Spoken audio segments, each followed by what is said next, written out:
Hey guys, welcome back to another great episode of Conversations That Lead to Greatness. Now, today's topic, we're talking about who is Lester and Akeisha Smith and how did we get here? And you might be like, what is here? Well, let's find out. This is Conversations That Lead to Greatness.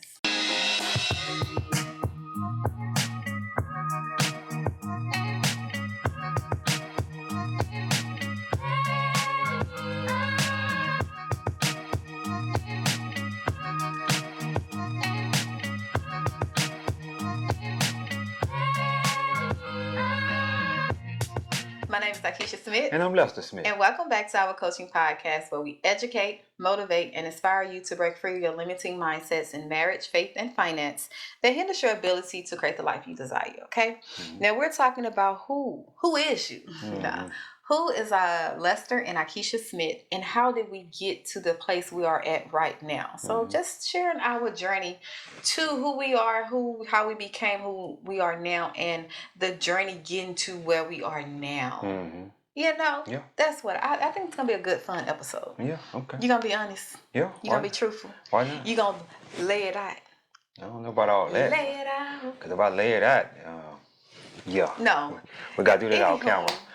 Hey, but y'all, hold on, quick. I just want y'all to see. You see these clavicles? The girl been working out. You know what I'm saying? The girl, you see these straps? The girl being in the gym. I see myself on the camera, so yes. Okay, so let's get into it. Before we get started, please be sure to subscribe if you have not already. If you've been watching our videos and you haven't pushed the subscribe button down below, just go ahead and push the button. Mm-hmm. That way you will subscribe to our channel and you get first notice when we upload each new episode or any short or anything that we upload. You will get notification about that. Okay? Yeah. So, welcome to the family. How you subscribe? Subscribe. Welcome to the community of like-minded individuals that's tapping into our greatness. Exactly. Yeah. All right, babe. Yeah, you're the extra today, ain't you? I am. Extra.com. Okay, so who is Lester Smith? Yeah. Who? I'm that boy. That man. That boy else, Lester Roy. Yeah. I'm him. Yeah, that's me. Y'all know me. Yeah, but anyway. I don't know you. And the way I wanted to kind of route this is, who is Lester and Akeisha Smith, and how did we get here in marriage? Because this is a marriage episode, right? So, I was married once before, okay, long time ago. I got married fresh out of high school. I was always the type that wanted to be married, and how could I say that if I never seen anything as far as being married is concerned? My mom wasn't married. Well, she was married to my dad, but he left her when I was a baby. But actually before I was born. And my grandmother, her husband passed before I was born. So I really didn't have anything to look at as far as a marriage is concerned. So yeah, I was married, and that didn't work out. Through all that, that was a toxic relationship. Toxicity. If I can say the least about it. Yeah, that was toxic. She cheated on me, I cheated on her. It was a back and forth situation. Got out of that relationship, stayed single for a while, got in another relationship. I left and went overseas. She cheated on me. So there's a pattern there, you see? So I guess I'm attracted to women that cheat. Oh, until God made me and I broke the mold. Until you came along? Yeah, I guess I was attracted to women that cheated. I guess the third one was the charm, right? Oh. Yeah. I'm going to go left. Yeah, go on. I got to ask because you open yourself up to this. Come on with it. What led you to getting cheated on? Because you have to give background, because people think just because you're in a relationship and you cheat in a relationship and you end up dating the person that you cheated with in a relationship, and you thinking this is going to be successful. Yeah. And you end up getting cheated on too. Yeah. So, well, in the first relationship, that I didn't have either relationship. Right? It wasn't nothing that I did that caused them to cheat. But didn't you cheat on the first one with the second one? No, she cheated. She cheated on me. It don't matter who cheated first. No, hold on. You asked me a question. Now let's get that. Let's get it understood. She cheated on me first. Okay. I cheated on her. She cheated on me again. I cheated on her again. The last time I cheated was with the second female that I was with. Yeah. So she cheated on me. Both of them cheated on me. So that's just period of point blank. Okay. What is all that about? None. Okay. Yeah, she cheated. The first one she cheated. She cheated with her ex. She cheated with her ex, and end up, when she cheated with her ex, and she didn't tell me right away, but she came to me and told me later. And when she told me, I was tore up about it. You know what I'm saying? And I went and did my thing. And it was like a ongoing situation. You understand what I'm saying? Mm-hmm. Yeah. What's going on? No, I'm just turning the air. Okay, so even in that, in finding out you cheating or whatever, Finding out she was cheating. She was your second one. Yeah. Okay, now how did this mold into Luster? That kind of I was kind of in a depressed state there for a little bit. Probably for about I would say for about a month or so. For a month or so, and then my brother he hit me up. Hey man, let's go out. And I was by myself. After when he got me out of the house, I started. That same night I think I met a female and was calling. We was calling each other back and forth, and and I was just back because I was hurt. I was letting the females know that hey, I don't want to be in. That's good. You let them. Yeah, I was letting them know I don't want to be in a relationship. You know what I'm saying? But you know how females are. They'll make you be in a relationship. They see you a good catch. You got a good job. You got your own house. You got your own car. They'll try to make you be in a relationship. And you can't make nobody be in a relationship. Yeah. Yeah, but they tried. They tried it. And that led up to me and you. I was single by myself, mingling for about 2 years, and then we got together. Yeah. At that point, you got tired of mingling. Yeah, I got tired of it. I like I told you before, I was a marriage person. It became expensive. I almost got married to the second female. Oh yeah. Yeah, so yeah, I always been the marriage type. Yes. I never really wanted to be out there in them streets doing this and that, with this person, that person. I guess you could say they pushed me into that. They kind of pushed me into that. You know what I mean? So. Okay. Yeah. Push you into that, huh? Yeah. No accountability. Yeah. Oh, okay. I can't take accountability for that. Oh my God. I'm not gonna do it. Oh my! I'm not gonna sit there and let you do that. Praise the Lord. You're accountable for your own actions, no matter who did or didn't. For one thing, that ain't how Grandma raised me. Grandma didn't raise me like that. So it's kind of sometimes you push people. You push people and because I remember certain two different people, in two different situations where they were led down the wrong path and they just kept going down that path. They never came back. And I could have easily been that one too, because I could have cheated on you and any other female that was behind you. You know what I mean? So yeah, it's kind of hard to come back from stuff like that. Yeah. Okay. I'm not saying I'm not going to take accountability. I was accountable. Okay. I'm accountable for my actions. I did that, and and I'm not going to say that. Just put it on that person. Yeah, I'm not going to just put it on them. All right. Who is Akeisha Smith? But the second one, let me say this too. The second one, I never got a chance to cheat on her because I got rid of her before when I found out that she did what she did. You go ahead and go. Right, but this is what I looked at and I admired that about you because you realized that it was toxic. When if you cheat back, you cheat, I cheat. It's like a tit for tat. You realize it's toxic. And it's not worth it. It's not worth just because you cheat on me, man, I'm finna downgrade myself. I'm finna lower my standards, my morals to hurt you when at the end of the day I end up hurting myself. Hurt people. Yeah. So that was a good thing you recognized it and it's like, you know what, I'm not gonna do that. We did that and I learned this lesson. Did that in my first marriage. And then I was bleeding. Yeah. Then I was bleeding after me and her separated. So instead of me just jumping in, because that's another thing. You should never just keep jumping in relationship over and over again. Right. So I decided I was gonna be by myself for 2 years. And I was still, like I say, I was still dating, but I let them know at the door, hey, ain't nothing here. Ain't nothing. You looking for a man and whatnot. This ain't the one. Gotcha. Yeah. Yeah. All right. Who is Akeisha Smith? Yeah. Talk to me. And how did we get here? How did we get here? Okay, we ain't get that far yet. You got to talk to who are you first? Yeah. Well, with me, I'm a person that love stories. I love a fairy tale. I love watching love movies and things with relationships and happy endings. Yeah. And I always see myself in a relationship. I was a relationship girl. So once I was done wrong so rightly, thank you, Jesus. You was done wrong so rightly. What that mean? Meaning I was done wrong so right where it got my attention.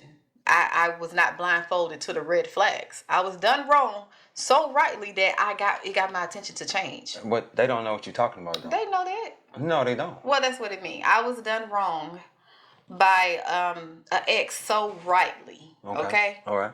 That God got my attention to change. Okay. To look at myself. To look at the appetite that I've been craving, to look at my likes, my heart, the things that I call, that I liked. Mm-hmm.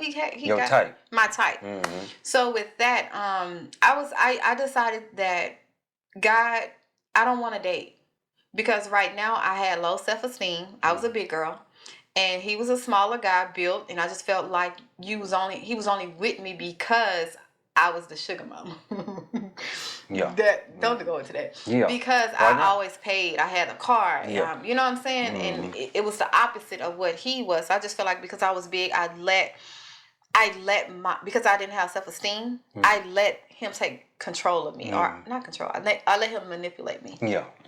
Into what I thought was love. Yeah. So I was like, God, you know what? I need to learn how to love myself. Because if I get to the point where I can't love myself, I'm allow anyone outside of me to dictate how my worth, or to dictate how much love I deserve. So I decided to be celibate, to stop dating, to focus on myself. I just graduated high school. I'm going into cosmetology, got my own apartment. Now, Keisha, let's focus on you. Like, leave boys out of the picture, because obviously I don't know what the heck I'm doing. So when I focused on me, and then you came along, in that, I was still like, God, I want to be married. It's lonely. Like, it's lonely out here. Yeah. And I have desires, like. And I was whispering them sweet nothings in your ear. No, this was even before you. Because it was like, once you hit. You say when you came along, so you hadn't already made it to that point. Yeah. But when, I would say, when I got to like that 3-month or that 4-month mark of being celibate, not, you know what I'm saying? I'm not having no male interaction. That test come, that temptation come, the little whispers in your ears, and then the devil starts sending you, little people that whisper the good stuff in your ear. Like, oh man, I love God too, and we can be celibate together, and let's go and do Bible study together, and to come over your house and chill. I start whispering that stuff, and I start thinking like, God, man, this is getting hard. Like, I'm young, pretty hot and tempted. Like, I'm not gonna fake the funk like it wasn't hard. Okay. So I was like, God, you got to do something. Like, got to do something. So that's when I say when you came up. Yeah. And I didn't understand that what that meant. But you asked him for that for 4 months. It was another what? Another 8 months. You was celibate for a year, so you say. Yeah, right? it was another, because I had to work on me. Like, I had an attitude I was hurt. Yeah. Like, I was done so wrong where I was hurt. Like, deep. Okay. Yeah. So I had to take the time to work on me, find out who Keisha was, what God say I am, who God is. Do God even love me? Because he allowed this hurt to happen. So that's what I was going through. Okay. Fast forward, you came along, love at first sight, bam. Let's start building let's start doing this thing called life together. Right. So we get married 2010. Yeah. It was real rocky, because it was rocky before we got married. Now, how do we get from the rocky part and wanting divorce 3 times? Okay, I counted. Yeah. To now, ain't nothing coming between us. To death do us part. Yeah. How did that shift happen from where you came from in your dating life, and me and my dating life, and the trauma we went through? How did we overcome to get to where we are now? If that makes sense. See, with me, like I told you, I always wanted to be married. So if I always wanted to be married, that I'm in that wanting to be married stage. Yeah. With you, as far as the beginning or whatnot, when we got together, you had never experienced this before. So this is all new to you. I had already been married before. So this is all new to you. By not knowing the submission part and all that kind of stuff. You know what I mean? Oh, okay. Yeah, so it's like, and that's what we went to. We kept bumping heads at. I'm talking about kept literally just bumping heads about that. And I wasn't like we said in previous episode. I wasn't submitted to God. I was trying to find. I was church hurt. So I was trying to find out who God was for myself. But then I just took a long pause from that. Took a long pause from trying to find out who God was, and because I'm saying that if all church is like this, I don't want to go to church. So that's why I just stopped going to church and stuff like that. And I think, how did you feel about that? Look, I'm gonna go back to that, but back just because when you said that you've been married before, right? Yeah. You were still young. You didn't know what marriage was because neither one of y'all was committed to each other. So what you was married to? What? How long? I actually can't remember. It was about 3 years though. So it was like, even though in that marriage you wanted marriage, you never knew. Like I tell people, you never know what a marriage is until you get into a marriage, until you survive, until you go through the rocky parts and overcome. Then you know what marriage is. Yeah. It's easy to say, man, I want marriage, because you have an ideal in your head, and you have then idolized what you think marriage is. So when you get into a marriage, you realize like this ain't what I had an ideal of. This is not what I signed up for. Where you signed up without even knowing what you wanted. Like you wanted something that you knew nothing about. Yeah. So therefore I think that's what happened with us. We signed up to say, man, we want marriage. But we didn't know nothing about marriage. Yeah. We thought, okay, it ain't supposed to be this hard. You supposed to submit. You supposed to not question. You supposed to do that. You know what I'm saying? We had a whole false perception of what marriage was. So then that what caused the problems. And I think that's why I say the first 5 to 7 years of your marriage is going to be a test. Yeah. Because now y'all finding out what it really is, what it really means to be married. Yeah. And now you're knocking down all the walls of your ideology of what you thought a marriage was. You didn't idolize this love story of what a marriage is, the happy endings, not knowing that you have to go through to get to the happy endings. So I think that's when the problem came for us. Because it was like, okay, this ain't what I signed up for. This is not what I thought marriage was. So I just want to say that in context. When you say marriage, like you always wanted marriage, you never know marriage until you get into a marriage and survive some stuff. Well, still, I always wanted it though. Yeah, regardless of the fact of me not knowing what it was. You know, I like I said before, I used to watch the Cosby Show and the Fresh Prince of Bel-Air, and I was like, yeah, I want me something like that. Who else? Who else was we watching back Family then? Matters. Family Matters. You know, a bunch of them shows like that, and they showed the black family in a good light.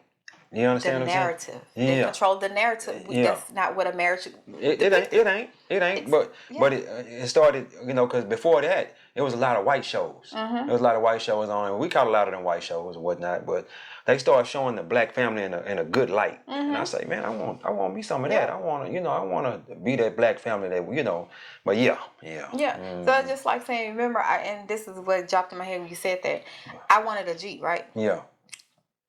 I got a Jeep. I ended up not wanting it because it ain't what I expected, right? Because I looked, all I seen was Jeeps. I never test drove it.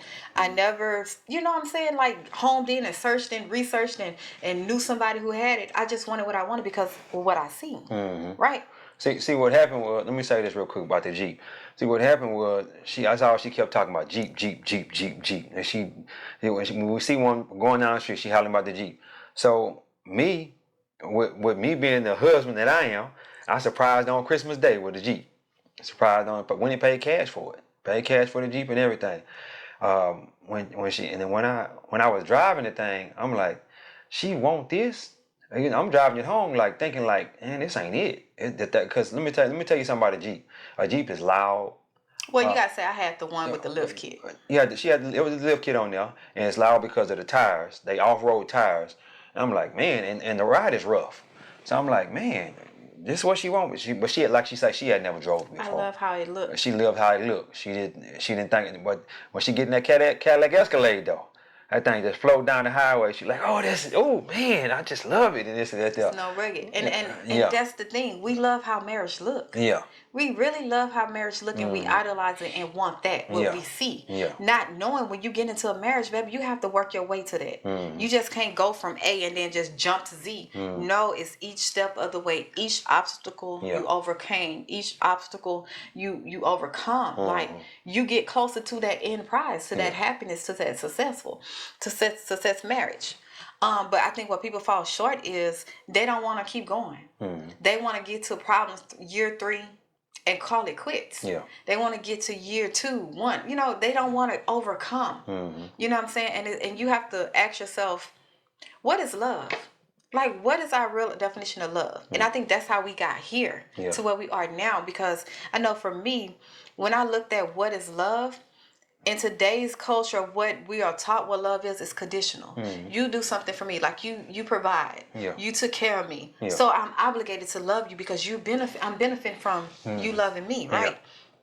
But that's not what love is. Because if love is conditional, hate is gonna come up. Yeah. When you don't do what I want you to do, or when you tell me no, guess what? I'm feeling some type of way. I don't think he love me. I remember that. I don't think I love, you know what I'm saying? So Yeah. what switched to got me here where we are now Yeah. is I had to look and say, God, what is love? God, show me the love that you have for me so I can show it to my husband. Explain what love is. And it says in the Bible, love is patient, love is kind. Like, love holds no record of wrong. Yeah. Like, that's love. Yeah. That love overcome a multitude.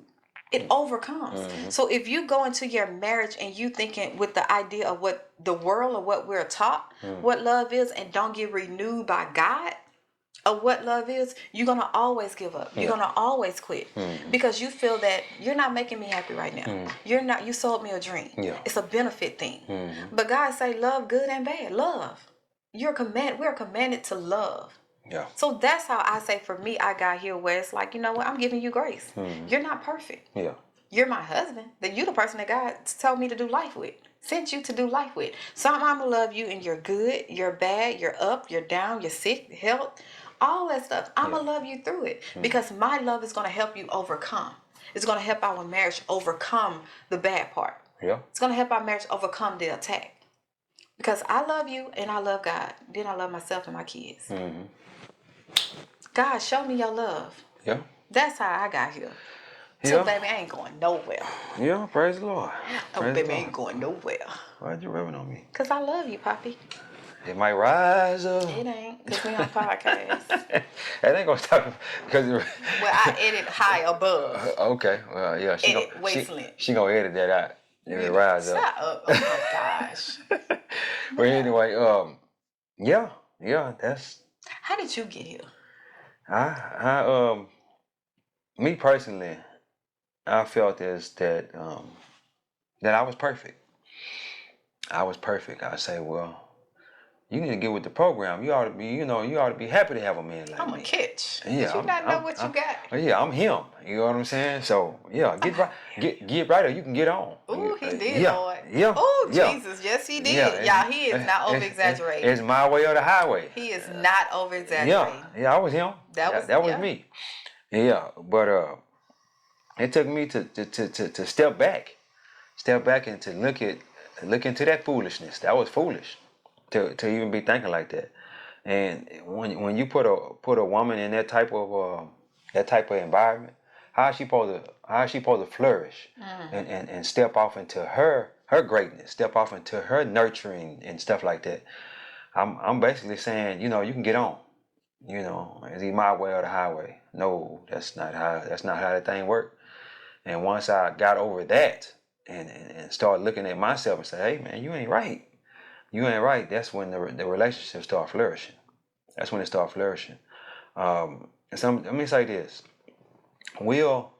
as people, we'll do all the educating ourselves on our job. We'll do educating ourselves on. Let's say you want to go out there and fix your car. You'll educate yourself on that. You'll educate yourself on all these different things. She has a garden now. She educated herself on the garden. But we don't educate ourselves on our marriage, on how to make our marriage better. We got to step back sometime and read books, different things like that. Go to marriage seminars, all different kind of stuff like that to see what other people are saying about marriage, because evidently your way ain't working. My way wasn't working. This ain't working. So I need to do something different. You know what I'm saying? So I went to reading books and this and then I said, okay, that what I was doing, that wasn't it. But this looked like it could be it. And that's when the marriage started flourishing. That's when it started flourishing. And I was like, man, okay, I should have learned this a long time ago. Learn that hey man, you ain't the greatest catch you think you is. No. You know what I'm saying? You ain't the best thing smoking. And as I pipe myself down. I guess that's how Pipe you say. down, bro. Yeah, pipe down, man. Little dude, pipe down. Pipe down. Pipe it down. You know what I'm saying? You want to be with this woman for the rest of your life. You need to find out what makes her tick, why she do the certain things she do. You need to learn her. You understand what I'm saying? Not necessarily learn it, because let me say this about a woman. You will never know everything why a woman do what she do. But you can kind of learn her enough to make it on a day-to-day basis. You know what I'm saying? Instead of always she's always mad at you, you always mad at her, and stuff like that. Y'all can learn each other on a daily basis to enough to know that, hey man, I love this woman, I want to be with her. I want to see what she likes, her love language. You know, I learned all of that. You know what I'm saying? And yeah. Study your spouse. Yeah, study your spouse. Study marriage, period. Study marriage, period. Because y'all in this, you're gonna be with the same person for the rest of your life. If you decide you're gonna be with this person for the rest of your life, you're gonna be with that same person. So why not do a little research, learn who she is as a person, and all that. Y'all both learn each other, so that way y'all can make it. Yeah. And even when talking about studying your spouse or your significant other, it's like we can study for everything, whatever we want to know. You got a test coming New job, all that. Certification, all that. like everything we can study because we want to pass and grade. We want to succeed. We want to excel. Yeah. Right? We study because we want to pass. We want to do good. It's the same thing with your marriage. Same thing with your spouse. Study and get to know your spouse. The ins, the out, the good, the bad. Like study to know, even though that he's not verbal with me, I can look at him and his action or his facial expressions. I know something is wrong. Yeah. I know something is off. That's how much I pay attention. So many times we don't pay attention to each other because we don't want to be the first to say I'm sorry. I want to be the first to humble ourselves and lay down that pride. You have to know when you are fighting, right? Y'all targeting each other, right? Y'all now facing each other, like we facing. We're facing each other, right? No one is watching our back because we are so targeted at hitting each other. So guess what can come in? Just what can creep in? Somebody can come in and stab us right in the back and invade us. Yeah, the devil. You know what I'm saying? Yeah. And a lot of times it be to our own demise. Yeah. It's literally we let him in. We always want to give the devil all this power and all this authority, but you gave it to him. You allowed him to come in because of your foolishness, because your ignorance, because of your lack of knowing, or because you want to be stuck in your comfort zone, or because it ain't running my bloodline. So hey, it is what it is. Yeah. That's because of you. The devil will come in every time. Every time. Every single time. Yeah. And especially with a marriage. Oh yeah. Especially. Yeah, he looking at let me tell you something. This what we got. The devil don't want that to succeed. He don't want that to succeed. It's me, my wife, and we got two beautiful girls, a 7-year-old and a 3-year-old. He come on now. He gonna try to attack that. So let me tell you what I'm doing every single day. I'm praying that God cover this family with the blood of Jesus. Cover us from all hurt, harm, danger, sickness, and disease every single day. There's not a day that go by. Sometimes I pray that 2 or 3 times a day. Because I need I need that hedge of protection around this family, because we're black, for one. We're husband and wife with 2 beautiful girls. Doing it the kingdom way. Doing it the kingdom way. Doing it God's way. The devil don't want us to succeed. He gonna throw up everything against us, anything he possibly can, for us not to succeed. And it's up to us if we allow that to happen. Yep. We in here fighting each other and this and that, and we're on the same team. So why are we fighting? Yeah. Why are we fighting? There's no reason to be fighting, because we're on the same team. We shouldn't fight each other. We should be back to back fighting that devil. Fighting that devil off. You understand what I'm saying? So yeah, guys, be very careful on letting that devil in your marriage. Seeking attention from other people, all that kind of stuff. Just a little bit of everything. The devil, there's so many ways the devil can get in your marriage. And guess what? He gonna shake some things up when he get up in there. You let him get up in there. Oh, kill, steal, destroy. Hey, yeah. Access. Yeah. That's the only thing. John 10 verse 10. The thief comes only to steal, kill, and destroy. The only reason. But I have come that you may have life and have it more abundantly. Yeah. Just think about So that. we quick to let the devil in, but we Yeah. want to keep God out. Yeah. Hey, It's easy to be like, come on, Satan, come on, let's yeah. play. Come on in here. Come on, you and your imps and all your Yeah. your demons, your spirits. Yeah. Come on, let's play. Yeah. But when it's time, when he get the plan and killing, destroying, still killing, destroying, now you want to let the light in. Yeah. Now you want God to come in. Let me tell you something. The devil does not want this to succeed. He don't want it to succeed. So it's up to you if you allow him to do that. Mm-hmm. He can draw that. Let me tell you something. One of the devil's most powerful tools is his wedge. He got a wedge. He used that wedge. He'll draw that wedge down in between your marriage. Yeah. He'll put that wedge straight down in between them. And let me tell you something let me tell you something that the devil really tried to get at me when the kids came. When the kids came. The devil was working on me. Because me and her was together 10 years before we even decided to have a child. So when the child came, I'm like, I'm not getting that attention that I normally get. You know how a man is. That's why like the black widow spider, she'll kill a male when the babies come, because he gonna try to kill those babies. Yeah, he gonna try to kill those babies because he feel as though she not giving him no attention. So he kills them. He'll kill him. He'll kill him. So she killed him. Before. Before he killed the babies or whatnot. But yeah, that devil tried to draw that wedge down between that, and I'm like, man, this woman don't love me no more. She ain't give me no attention. You don't get that attention no way for 6 weeks. Was it 6 weeks? I'm happy you call it attention. Yeah, you don't get that attention no way for 6 weeks. But it's like, it's like she was always frustrated and whatnot. But she went through postpartum depression. I didn't know what the hell that was. And she didn't know what it was either. You know what I'm saying? She went through postpartum depression. And I'm like, man, it seemed like everything just got worse. Yeah. But that was the devil drawing that wedge down between them. He was trying to draw that wedge down. And it was up to us if we allow him to do that.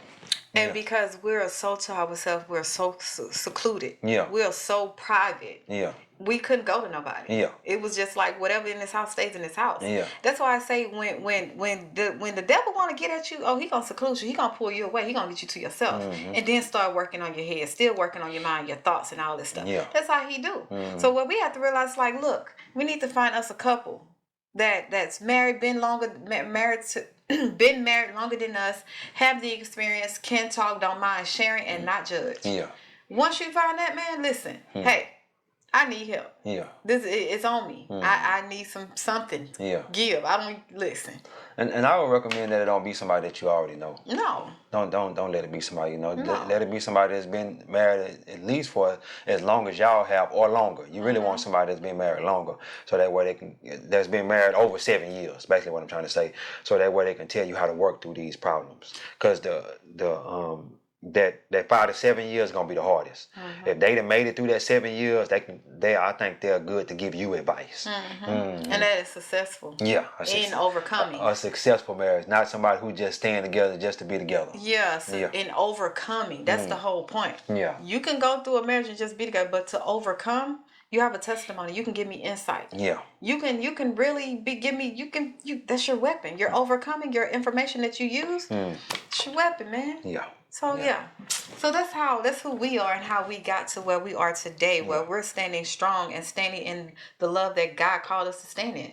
Like, I love this man. Yeah. Like, and I love this woman. It's listen. It took me a while to get there because she. No, you loved me way before. I think you said I love you first. I did, but you gave me hell after I said I love you. You gave me straight hell after that. My mama say, never love a man more than he love you. That what your mama say? Yeah. Your mama said that? Sure. I'm quite a lot of all my women. My granny told me that too. Never love a man more than he loves you. He say, don't love a man more than he love you. Yeah. Because, and I understand that now. Because when we love, we do some stupid stuff. Yeah. Our type of love, when we love a man, that's to our detriment. Yeah. So, but if a man love us, if a man called to love us, he love us. Like, he literally love us. Because men don't be out there loving. And my grandma told me. Now, we already know that. They don't know though. They watching this for the first time. And my grandma told me, get a woman that wants you and not the woman you want. Yeah, that's what she told me. Get the woman that wants you and not the woman you want. Because you get the woman you want, she gonna give you hell. But you get the woman that wants you, it's gonna be all right. It's gonna be all right. And that's what I got. I wanted him, baby. Snug and snapped. Yeah. So yeah. But anyway, guys, we hope y'all enjoyed this episode. Yes. Because we had fun making it. You know what I'm saying? You know, we don't want to have all that juicy stuff out, but sometimes, you know, God called us to do this. God called us to do this, so it's nothing makes us happy more than to please God and to do what God called us to do. And we're walking in our purpose doing it. But anyway, guys, don't forget to like, share, and subscribe. Yes. Look at Don't forget to like. Why you started doing that, man? Because I'm just saying, traps coming through. Lord have mercy. Don't forget to like, share, and subscribe. She want to be like Tina Turner. I want y'all to go look at some old pictures of Tina Turner when she used to be up on stage performing. Tina Turner was swole. What? She was swole. Are you thinking about Angela Bassett? She used to work out. Now, what you go look at Tina Turner. Okay. Angela Bassett got that from Tina Turner. Okay. Angela Bassett paid. They had to pick Angela Bassett to play that role because Angela Bassett was already built. Okay. Yeah, they couldn't get nobody else to play it because of that. So yeah, just go look at some of them leg photos and them arm photos and stuff of Tina Turner. But anyway, that's how she trying to get. But anyway, guys, don't forget to like, share, and subscribe. Don't forget to like, share, and subscribe. God is good. Life is good. When we look good, we feel good. We live in a life of abundance. Peace.